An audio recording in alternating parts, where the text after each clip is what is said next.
Alrighty, what's up? We're back again with this week's tip of the week, and this week we are going to be talking about how to pull mobs through walls in Mists of Tir Scythe. There are a few packs that are a little bit more common to pull through the walls, like notably the pack that's after Ingram Malloc. You turn that 2-pack into like a 6-pack, you'll be able to pull that 4-pack through that edge. We're going to talk about how to pull that through the wall. We're going to talk about just generally how to get other packs and pull those through the walls as well. And then on top of that, we're going to talk about the double frog pull, which I think is probably one of the more common mobs that you're actually able to grab. But we're just going to talk about just a bunch of these pulls in general, how to do them, how to pull packs through the walls and mists, what that kind of means for you, and when you should be looking to actually pull some of these mobs through the walls. So first off, let's talk about like how it works. So first off, the easiest way to pull packs through the walls is typically by using like a pet class, such as Warlock, Hunter, DK Pet also works. I'm sure like Shadow Fiend would also work, stuff like that. I think all of those probably work. And basically you can pretty much grab any pack through the wall with just like a simple pet attack macro. You'll target like the pack or the mobs that you're looking to grab through the wall. You just use pet attack on them, and then basically the pack will end up like killing your pet off, or you're able to like passive your pet again and like bring it back to you after you tag the pack. And that's actually really useful in a lot of different situations, more so than some of these other situations that we're going to talk about in the future. And the reason that this is useful is because you can effectively pull like almost any pack you want like through the wall and turn like a random 4-pack or 5-pack into just like a 10 mob pull. The downside of this is that like there can be too many kicks that are required. Say you get like 3 tenders in a pull, that can be really dangerous. It can also be fairly scary for melee if you're not really prepared to see the packs that you are grabbing into one pull. But the upsides are like, so say you want to actually use your second Lust of the Dungeon in the maze, which is it's not uncommon to do that. But say you do want to use your second Lust of the Dungeon in the maze, so you have like the Prideful buff, you're able to really easy blow up like a 10-pack of trash, and that's a great way of getting count. But yeah, so basically how that works is you just use a simple pet attack macro, and you're able to do that.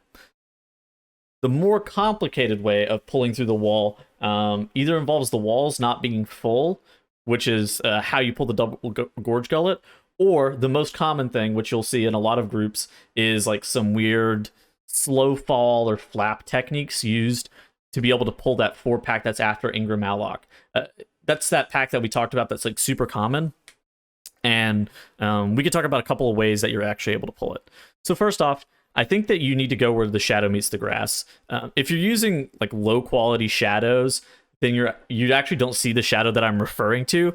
But I'll throw up a world marker as a reference point. Also, I'll show a couple clips on screen right now of myself and other people doing this, just to show you about where to stand.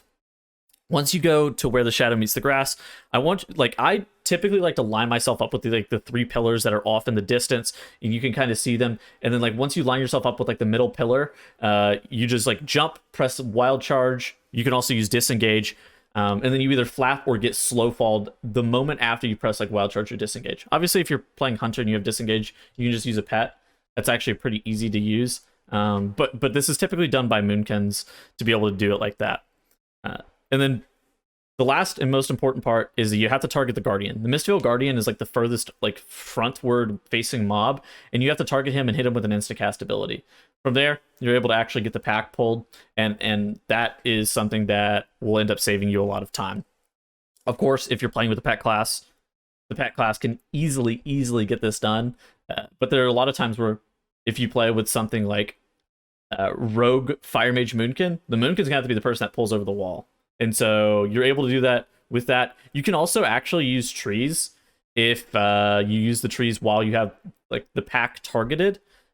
You have to drop the trees like really close to the wall though for the trees to aggro. It's not preferred to do it this way, and the reason for that is because like then you won't have trees up, but it is something that you absolutely can do. So let's also talk about the Gorge Gullet. You can actually pull Double Frog in the Mist's Maze, and this will translate to 16 extra count, which ends up causing you a lot of routing differences from what you may see from like typical runs in this dungeon. But the Double Frog can be good for certain situations. Basically, you can walk up to him and like target him with any 40 yards range ability, and then you'll have 2 frogs. You basically just like walk up to the corner. It's not even that complicated, and you just walk up to the corner, you target him, and then you hit him, and then he's gonna just run to you. The downside of this is that it can be pretty dangerous for your tank and your melee DPS, as Tongue Lash can kill people. Your tank probably needs to know how to be able to dodge Tongue Lash fairly effectively. You dodge it very similar to how you would dodge the Cragmaw Indigestion from Underrot, if you guys remember exactly how that worked. Very similar way to dodge the Tongue Lash. Melee also need to kind of keep their head on a swivel and be kind of worried about the Tongue Lash as well. So let's talk about when to do some of these things. For the pack after Ingram Malloc, I think that one's like a fairly common pull, and you should basically do that whenever. Whether you use pet attacks, flap bombing, or whatever else, I think every single run that you're in is preferred to do that, just because of how the count ends up working out. It turns the 2 pull into a 6, and it gives you significantly better count through the maze. For the double frog, I think it really just kind of depends on like how the routing of the dungeon is actually going to shape up, because it does put you, it'll end up putting you really high on count coming out of Mistcaller, and sometimes even over 80% if you're pulling like a lot of packs through the walls. And so it really just depends on the group itself. If you're coordinated in voice, that kind of stuff, and everybody's ready for the packs, I think it can be really time efficient, because the maze is largely static, but you need to also watch out for your pride timings. You need to watch out for your bloodlust timings, making sure that you don't get pride at like a really, really bad time because you accidentally pulled a second pack at like 75 or like 60, or let's say 55%. To the point where you're going to hit your 60% pride whenever only half the pack is dead. That can be very dangerous if you're not super careful. So basically, the packs like this can cause stress in the forms of like interrupts, a lot of frontals, bucking charges, bad prideful timings, too many of those foxes that do that bite. A lot of those things is like you have to be super careful, but it can also be really strong if your group is prepared to be able to play those things.